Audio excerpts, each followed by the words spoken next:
The 35th edition of the platform held in Lagos simultaneously in 3 different centers, focusing on national issues including democracy and the free market, entrepreneurship, the participation of leading women in business, and others. That's our focus on Special Report.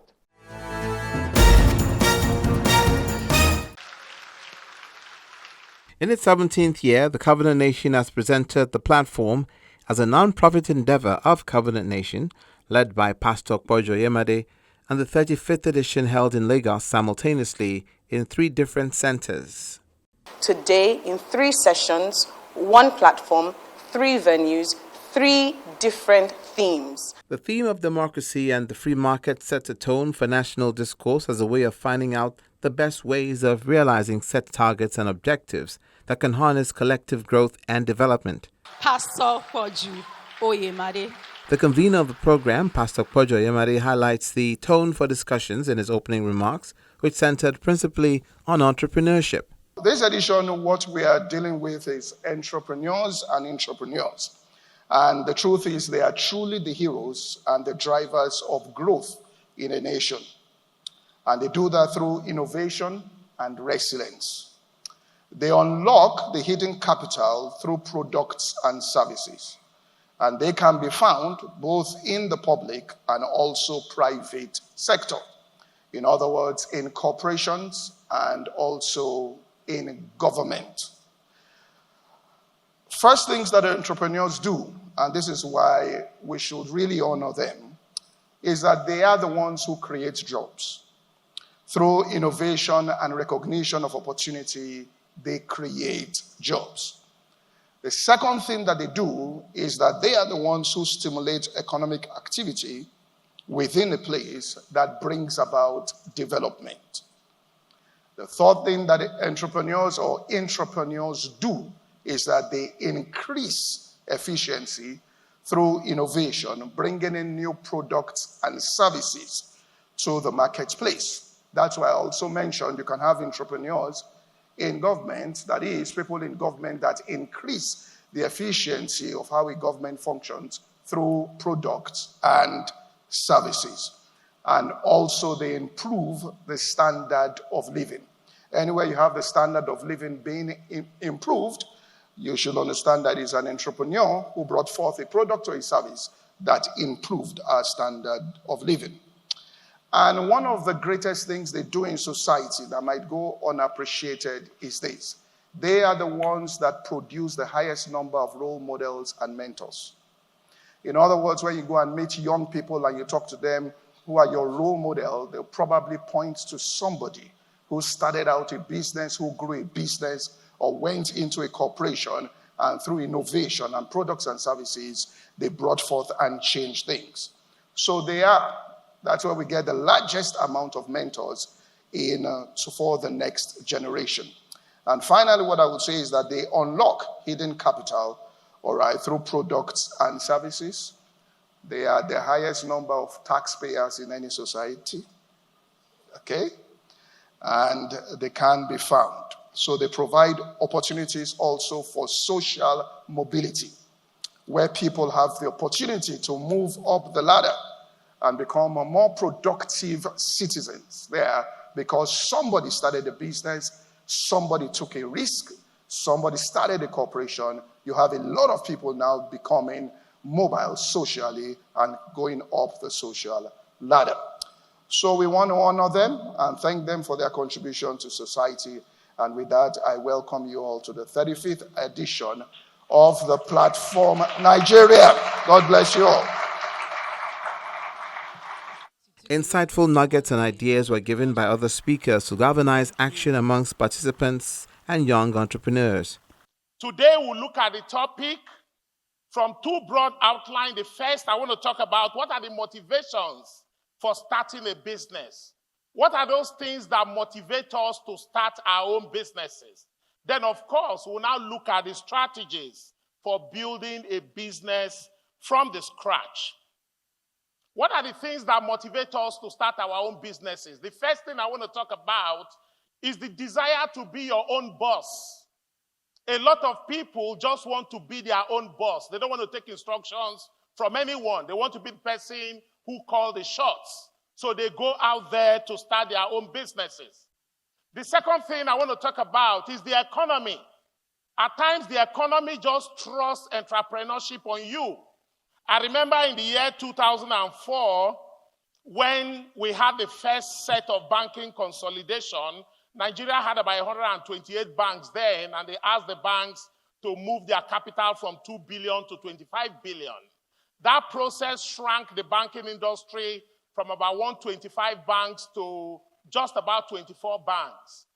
Within a year and a half, a lot of bank MDs, a lot of executive directors, general managers in the financial institutions suddenly found themselves out of job.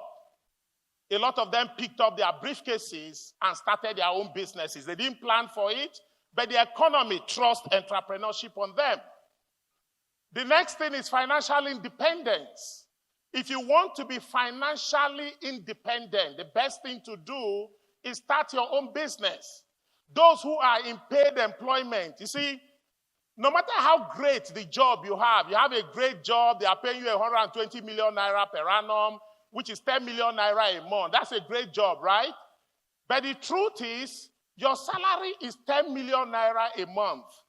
The day they pay you 10 million and 5,000 naira in a month, somebody will say you have been overpaid. Because your salary is a finite sum. It's a finite sum. But for the business people, your income is unbounded. We say in mathematics, your income can go from 0 to infinity. There is nothing like too much money. You know, you see a businessman this year, he makes a profit of 100 billion naira, and then the next year he's planning how to make it 200 billion naira. We're trying to tell you what you should do building your business from scratch. Many of these things is not what I've read, it's what I've experienced. So if I was to turn back the hands of time, what will I do differently to get it correct, right? There's this thing we always tell people, have a business plan when you want to start a business. That thing is always a long thing. And many of you hate hearing that thing. Okay, I will teach you something practical today, right? That may help you, small in that thing. But again, if you want to start a business, why do you want to start a business? Why? Why do you want to be an entrepreneur? Are you starting a business because you want to make money? It's not a bad thing at all. If you want to just make money, it's great because you're keeping your eyes on the number. You want to start a business because you are passionate about that particular thing, right? It's good to be passionate. But if you're not making money out of your passion, the only thing that you'll be blessed with is poverty. And we don't want that for anyone. Okay? So money is important. But you have to think of why you want to be an entrepreneur. It's very important. Because people are like, I like to do this. But if you keep liking it, you're not making money from it, it's going to set you back. So think about that clearly. I think making money in anything that you do is very important. I don't say be greedy. But I think making money is very important. Whilst you are doing what you love or what you want to do, in there, you most likely will find your purpose. Right? If I was working in my job in marketing, I don't think I'll be able to talk to this number of people to set an impression on them. Okay? And while I was working in marketing, I always try to brag differently that, one of the boys that I recruited then, who was a brand executive with me, he grew up to be marketing director in Coca-Cola at a point in time. Then he went up to the head office in Atlanta to be in charge of fruits. He calls me boss till today. Meanwhile, I'm a tailor. He's the top of his marketing game. It doesn't stack up, does it? Because where we live in Nigeria, the guy is the one with the big title. The tailor is the other guy. The guy that I studied innovation with in Diageo, sitting next to each other, currently is the managing director for Pernod Ricard, which is the most luxury alcoholic beverage company in the world. He's the managing director for Africa, based in Johannesburg. right? That's my guy. So that's to give you the level that I could have been or surpassed if I continued in my career path. Do I regret it? No, I do not. Am I happy? Very happy, right? Because life has taught me something. When you're working for yourself and you're making some kind of money, right? What you're doing when we are working and making money is that we're trying to buy our life back from society. That's what you're doing when you're making money. There are 4 things I want to make sure you catch. If you're going to start anything, these 4 things are crucial. Doesn't matter if you're in tech, fashion, hospitality, events, manufacturing. There are 4 solutions to wicked problems. Then those solutions to wicked problems are born by passion. Passion takes 4 things on the designer. It takes empathy, intuition, it takes imagination, and it takes idealism. These are actually things that are in God's design on anything he does. These 4 things are key. Again, I'm not going to make assumptions. Everybody here is starting up. Some of you are probably on your 10th company. Some of you are probably very successful, and some of you are just kicking off. But I believe we must trust God for a revolution that will take place in the arena of business. Why did I give the story about our parents and going to school without shoes? Because we are not. So I also wonder, has starting businesses evolved? I don't know about Nigeria. In my country, Kenya, there are too many training programs. In fact, we're tired. I mean, every week people are being trained on how to do this, train. And by the way, you must train up a child in the way they should go. And when they are grown, they should not depart from it. So I also wonder the stages at which we are training people for things in life that they have to encounter. This generation is moving so fast.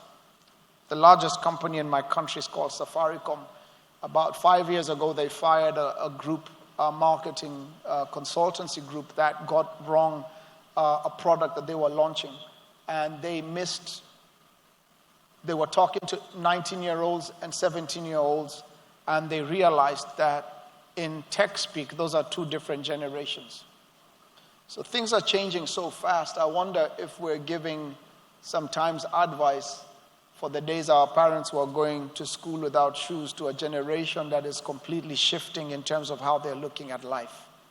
But some principles are the same. Now, so you build this thing, you build a great business, you build a great company. As you heard, I remember even in the previous business I had built, I had offices here in Nigeria and Abuja. I had a lovely team working for me here. We were in 28 markets. I think some of you still know that business in Airtel and Glo called Borrow Me Credit. That was my business.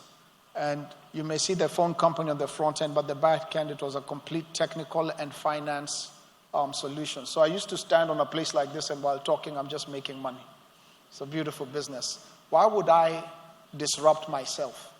Why would I sell such a business? I had 300 million customers across the world. I had people in Indonesia. It didn't matter what time it was. When I go to sleep, the system was working. I chose to disrupt myself, sell that business, and start another one because I saw something. Listen, you have to understand how to deal with finance. You have to understand how to deal with success. It's not just starting from scratch. Sometimes the end of a thing is better than the beginning. As women continue to play a far-reaching role in technology and business worldwide, the same holds true in Nigeria, but at a rate that requires more participation of more women in Nigeria across the board. You have to have understanding in order to make critical decisions that allow your business to move in a certain direction as the market itself moves for you. So educate yourself, empower yourself, have all the information that you need. Your vision must be clear once you make the decision. But if you have that clarity of vision, you must be able to communicate it to the people that work with you. They're not going to get into your head. No. So you need to find a simple, honest way to communicate your vision to the guys who work for you. You cannot be a superhero when you're leading change. Because no matter how much you know, there's so many facets of change that you do not know. There are many missing points and there are gaps that you need other people's knowledge. And which is part of where women are strong. You know, we're community builders. We bring people together. We're nurturers. So you can be open to, you have listening ears for your children. The same skills you use in building your home, take them to work. It makes you a strong leader of change. Because you have to tolerate in-laws, sons, house elves, you know, neighbors, all sort of people that we need to tell. Your husband can walk into hello and not answer people, and you keep making excuses for him. But you are the one that manages everybody together. It's a strong tool when you're leading change, because the least person in your organization might be the one that has the missing link. And you need to be a listener. You want to listen to everyone. You want to encourage them to voice their opinion. You have to explain the change plan. You must show them the short term, the long term, the medium term side of it so they can follow you. Within your team, you must pick those who are responsible. Pick leaders within the value chain. Give others responsibility of power. Don't hold all the power to yourself. Because if anything happens to you, then what happens to the plan? So you cannot be the all-knowing. You know, part of how we lost a lot of industries in this country, many great businesses that were built over time, is because we used to have macho leaders. Guys who built amazing companies, but they controlled everything. The decision point was just one point. It's whatever they said. They had people who respond and act on their instructions, but were not trained to think about how to give the instructions. And once they died, the businesses died with them, because they didn't build a pipeline of leaders. They built a pipeline of followers and people who just receive instruction. Leading women at the platform sought to share their wisdom, knowledge, and experiences as a catalyst for the participants and women in Nigeria to make their own way. What kind of a mind does an entrepreneur in Nigeria, or anywhere in the world for that matter, need to have? And for me, it was about seeing what was invisible. The vision was a vision. It was invisible. It was not tangible. My journey was to make it a reality and to draw the realness, make it real, if you like. To believe in what was impossible. Nelson Mandela always says, it's always impossible until it is done. And I am an eternal optimist. I refuse to give up. I believe in myself and I trust myself. And then to trust the X factor, the unknown. You don't know what will happen. You don't. Nobody does. You can line up your ducks in a row and one may decide to go south. But that's what happens, and you embrace the unknown, believing that life happens for you, not to you. Because when you say life happens to you, it's a victim mentality. When you say life happens for you, you see the opportunities that arise from whatever the challenges are. And so you position your mindsets to be able to take charge of those opportunities in the challenges. I grew up with a woman's woman. She's not Nigerian by birth. She's Scottish by birth, but lived in Nigeria for 50 years of her life. And she taught me that in this society, as a woman, your financial independence is not negotiable. It is non-negotiable. So you can choose to be a stay-at-home mom, and whatever the consequences, you live with it, or you can choose to have some money in your pocket, so you can live the life of your dreams, the life that you were destined to live. Because if you live in England, you will be a number and a statistic. But if you live in Nigeria, you can be anybody, anything, be, do, or have anything that your heart desires. That is the country we live in. That is the Nigeria that we live in. The other brand under the Gatimo label is the Gatimo Apparel Manufacturing Company, and I will tell you a bit about that later. Then there's Timotiwa, which I absolutely love. That is our Afrocentric brand. So all the Ankara you see in our stores is actually under the label Timotiwa, still belongs to Rough and Tumble, still belongs to the Gatimo Apparel. And then, of course, social impact I share because I care. I got the hang of this now. I'm not that bad. Well, I thought I did. I pressed it. Nothing happened. So let's give it another press. Help. SOS. Okay, so it takes a little while to respond. I love this picture. This photo. It was taken probably, I don't know, some 20 odd years ago, when we were trying to get into Abuja. And this picture was actually taken in my garden, and Zuma Rock superimposed on it. But I love the flag and the way the flag is flying. You know, I can't have been anything other than who I am. This country allowed me to be that person. This country gave me the opportunity. Nigeria gave me the opportunity to be the woman that I am today, to start the businesses that I started today. I don't know what would have happened if I was anywhere else. All I know is that I owe who I am to this country, Nigeria. So I am very proudly Nigerian. Tech is a road less traveled for some, but like the new oil, a discovery if availed of, and has many avenues for impact that cuts across all sectors of the economy. If I was waiting to be a techie before I started to create, I probably wouldn't be here speaking with you. And the sad thing is that we have used that mentality unconsciously to affect the people after us, our girls, our children, our siblings, our cousins. I want to do something. I'm like, why? You two, you start asking why. Why? I'll tell you a story of my daughter. She's here today. She's my small PA. She likes to bake.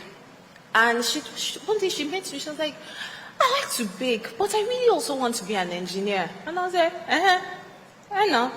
She said, but it doesn't correlate. I said, why don't you bake cakes that fly? And she said, what does that mean? I said, if I am someone who loves cars and it is my birthday, can you not make the outside a cake and put an engine? And when the cake is coming in, it is rolling. You are an engineer and you are a baker. Abi? So, in every aspect of our lives, we need to remember that we are creators. So who is an operator? An operator is a builder, an implementer, an executor, somebody that is always delivering on the company goals. That makes you a wealth builder. You know, whenever I think about my journey and just entrepreneurship, right, I always think that an entrepreneur is really a problem solver. Whether you have a company or not, wherever you are an entrepreneur as long as you are solving problems. As a founder, if it's your company, you need to, at the early stage, look for people that have purpose. Yes, you bring them in, you pay them. But when you are interviewing those first set of people, they have to be people of purpose.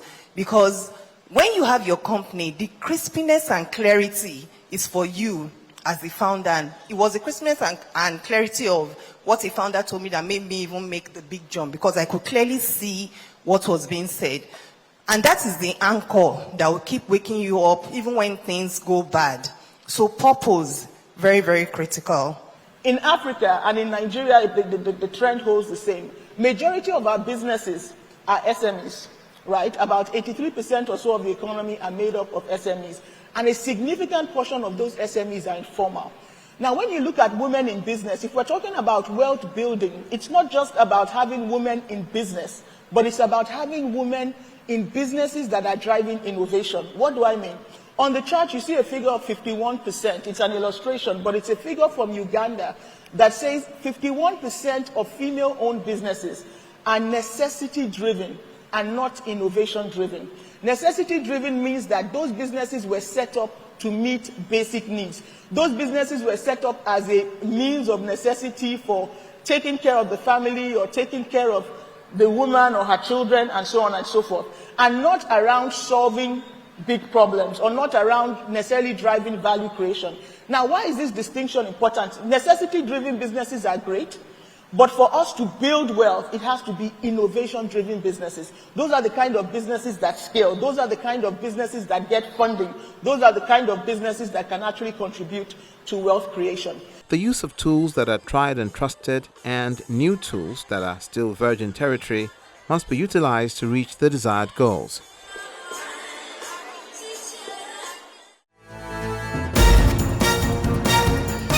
Covenant Nation has been at the forefront of provoking thoughtful dialogue towards national development with intellectual speakers to the end that Nigeria can take her place amongst the Committee of Nations as not just realizing her potential, but even surpassing it. For Special Report, I'm Olumide Macaulay. Thank you for watching.